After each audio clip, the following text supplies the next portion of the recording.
Hi guys, welcome to the Viz Academy. My name is Neeraj. So today we'll start with the static NAT. So we will see how exactly static NAT is working and what are the key concepts we have here and how basically this will work from end to end. It means starting from user to end reachability, how it will do, that we will see. Okay. So initially we will start and we will see the key concepts. It means we will see what components we need here. Components basically when we talk about the net, right? So we will be having some kind of zone, we will be having some kind of inside interface, outside interface, right? And we will see what information we need over there as per the translation. Okay, then we'll see how the complete NAT will be working, static NAT basically here, right? And then we'll see the topology that we are going to use, so how exactly the topology is connected and what interfaces we do have, which interface will act as inside, which interface will act as outside, and so on. And then finally we will move to the configuration, right? We will see what configuration are required here to configure static NAT, and then we'll do a verification, and then finally end-to-end reachability check. So here in this video, what exactly we'll discuss the theory part of this stuff, right? And then next video we will see the lab also. So let's go one by one. Yeah, so when we talk about these key concept, right, and we are talking about the static NAT, it means we will be doing one-to-one translation, right? So assume we do have few users. Let's say we have 10 users in the company, right? And they want to communicate outside. So that time, if I start using the static NAT, right, what we need here, we need 10 public addresses that we really need here, correct? Now, so here this is static NAT one-to-one mapping that we will be doing. Now, the moment we configure the NAT, it has two concepts. One is zone concept, and then other one we have is a layer 3 interface that we will be using for the translation. Okay, now, so the zone, let's say if I'll just draw a design, or let me show the topology first of all here. So this topology will be using, right? So if you see, this interface will act as inside. So from here we have a user that will go outside, right? And this interface will act as outside. So what happens actually, the moment we talk about the zone, so by default for all the interfaces, the moment we enable the static NAT, right, what happens actually, all the interfaces will act as inside interface. That is actually zone 0. Inside. Okay, zone 1 that we use for the outside.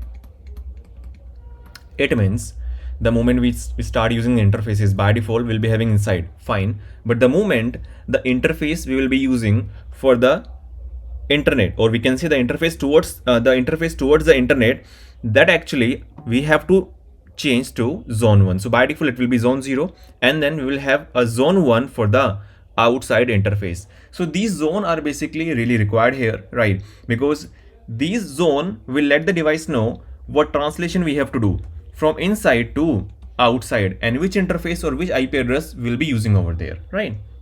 So zone is really required here. So zone 0 is inside interface, zone 1 is outside interface, and by default what we have, zone 0. Next, zone 1 is also clear. Now, what kind of interfaces we can use for the translation? So the moment we will be using inside, outside, we will be having some interface, which interface we are going to use for the translation, right? So the interface can be, that layer 3 interface can be Ethernet, your SVI, your VLAN IP, right? Your port channel, or your loopback address also. So what is the requirement here? These interfaces should be layer 3, or we can say the interface should have a IP address, active IP address, then you can use that interface for the netting. So these type of interface we can have on the device, and these we can use for the communication, or we can say for the NAT. Now, so these are the key concept we do have. Now let's see how exactly this will be working. The moment we configure all the commands, and then we will see, right? Here we can see bidirectional NAT, right? Now, when we say bidirectional NAT, what exactly this is? Let's say here I'll do some configuration as we are doing static NAT, right? So it means we will be having one-to-one mapping. So what I'll do, as of now I can see this user. So this user IP address is this one, and I will make a translation to 40.0.0.2. 40.0.0.2. So in this network, this is our ISP. I'm using BGP in between these two devices. Let's say in between ISP and our edge router, we are using the BGP to learn the routes. This user will do a communication to a subnet that we are having over here, that is 8.8.8.8. Okay, and then we will see the moment this user will do a communication that will come here using this interface IP, it will do a translation. It means the packet will come here, the source IP would be 192.168.20.2. This is a source IP, and destination, what we are putting here, destination is 8.8.8.8, right? Now the moment I'll configure the NAT here, what it will do basically, and this IP address I'll be using 40.0.0.2 for the translation, right? So the moment packet will come from here, from inside to outside, because as we know, by default all the interfaces will be acting as a zone 0, zone 0. So zone 0 is your inside by default, and this I'll configure as zone 1. So here this interface will act as your outside. So the moment this will act as the outside, now as per our configuration, what it will do, the packet will come from here, it will see, okay, the source IP is this one, so I have to do a translation from source to new source. Destination will remain same at that time. It means the same static net, whatever command we'll be using here, that configuration or that configuration exactly will do a translation from this source to this source. Fine, it is done. The moment ISP will give a reply, what will happen here? Now let's see. Erase now. So the moment this ISP will give a reply, that time this IP address will act as a source, right? And 40.0.0.2 will act as a destination. This device will get the packet. This will say I'm getting a packet on the outside interface, and this is a translation. Okay, so as per the configuration, now I have to do a translation from this destination to a new destination, that is this IP. So as per the configuration, it will take 192.168.20.2 as the destination IP. So you see, using a single configuration, it will do a translation from this source to new source. So this source will be your private IP,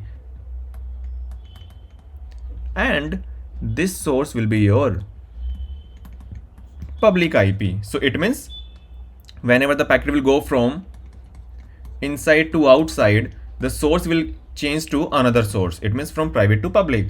The moment packet will come from outside to inside, right? What it will do? It will change the destination this time. It means in the reply, this is destination, right? 40.0.0.2. So it will convert 40.0.0.0.2 to a new IP 192.168.20.2. So this is how this will work. And when we use, basically, if I just talk about, assume we have 100 users, and that time we are going to use static net. No, we do not use, right? Because that time that is not feasible. I can't really purchase 100 public IP addresses, correct? So what we do here, basically, where we use static net. Static net basically we use, let's say, assume we have a server here, okay, and this server is hosting some services. Let's say the server is hosting a website, avisnetworks.com, okay, and that has this IP address. Now what I want here, I want to make this website live. So what will happen here?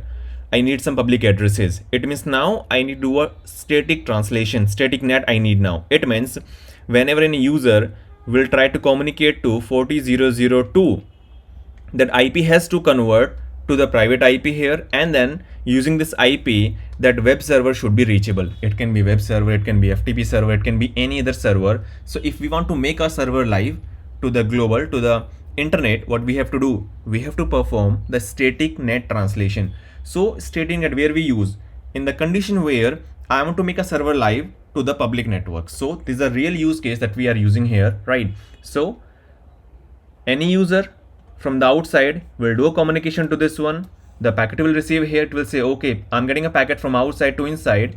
And then what I have to do? I have to do a translation from destination to destination. It means from this destination to this destination it will reply, it will convert, and then the user will be able to access this web server. So this is how the static NAT is used. When we talk about for the users, we actually use a different kinds of NAT. We will discuss later, right, in the next videos maybe. Okay, but yeah, static NAT, this is how we use static NAT. So whenever we want to live a server or a web server or anything, right, to the public network, we use static NAT. Okay, and that static NAT works bi-directional. Destination to destination, source to source, yes, it will do a translation. Okay, now, so next, let's see the same topology we'll be using here. And now this is the configuration. So we will be using layer 3 IP addresses, any interface that we'll be using. Loopback IPs will be using here. So as of now, loopback IP basically we can use basically our port channel also, and numbers of things we can use. If we do have the VRF, we can configure VRF, otherwise we can skip it. So right now we are not using VRF configuration here. Okay, now, and we can use that is okay, right? So we can use complete in the VRF, or otherwise without VRF we can configure. So right now what we are doing here, without VRF. Okay, first of all, on the device we will enable the NAT using this command, and then now here we see sudo config NAT add interface. So this interface we are going to use, and this is our outside interface. So if I'll go back here, you see this is our outside interface. And then what we are saying, by default all the interfaces will act as a zone 0, zone 0 for the inside. We need to make this interface as outside. Outside, it means I need to configure a zone 1. So that's what we are doing here. NAT zone is 1 for the outside. It means now this interface will act as the outside. And then finally, we are adding a static NAT. So what it will do, destination to a new destination, and the NAT type is DNAT, destination NAT. So what it will do, whenever the packet will come to outside interface and will go to inside interface, it will do a translation from this to this as a destination. And if the packet comes from inside to outside, it will do this translation to this public IP. It means from this source to this source. This is how actually we will configure, and this is the working of the NAT. Okay, now yeah, at last we will see few commands. So show NAT configuration, so this we can use to verify the configuration. Show NAT translation, here we will see those source to source translation and destination to destination translation. Here we'll see those things. And then finally, once we do the lab, we will see the ping reachability, that now after the configuration the user will be able to reach or not. So initially, once we start the lab, we will see the user is able to communicate or not. This user is able to communicate or not. It will not be able to, because we are not performing NAT initially, right? Once we will configure NAT, then this user should be able to communicate outside to 8888, and then finally we will also configure TCP dump. We will run TCP dump on the internet device, where we see we are really getting the traffic or not by using the new IP address. It means we will do a reachability check from here, and then we will do a TCP dump here. We will capture the packet here, and then we will see this IP has to be in the packet capture. This is doing the communication, but we are performing NAT here. So in the NAT, after NAT, this device should get the IP address of 40002, not the private IP. So this is how we'll do the lab. So yeah, this is the theory part. Thank you. In the next video, we will discuss the lab also. Thank you.